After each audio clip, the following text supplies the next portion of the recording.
Дали пред почетокот на сезоната очекувавте дека ќе одиграте вака два лесни надпревари против Вардар? Па искрено не, меѓутоа Вардар се соочува со огромни проблеми, што играчки, што некои други работи. Мислам дека тоа беше пресудно денеска, едноставно нема доволно играчи во ротација и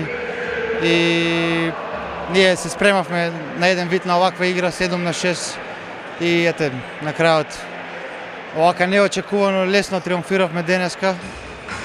Тоа кажам, греото е стварно овака да се гледа Вардар, се надевам дека во иднина ќе биде многу подобро и дека све ќе се среди, кога им се вратат повредените играчи ќе бидат многу подобри и ќе остваруваат победи. Како беше чувството да се игра повторно тука пред Скопската публика? Па добро, секогаш убаво кога сте дома, секако уште поубаво кога ќе победите, така да среќни сме, задоволни сме.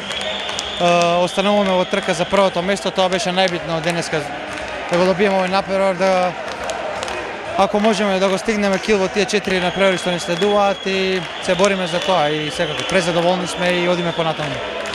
Имате 4 последователни победи, со тоа се зацврстивте на втората позиција. Како сте задоволни од тоа како вашата екипа оди? Добро, видите, нашата група е исклучително тешка и секој го изненади буквално. Така да очекувам уште изненадување до крај, значи се можно се деси во тие задни 4 надпревари, така да ќе видиме.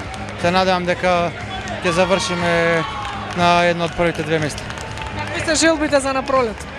Па ете тоа, да завршиме на едно од првите две места, прво или второ, полесен противник за осмина финале и ќе се бориме за тоа и тоа е наш цел.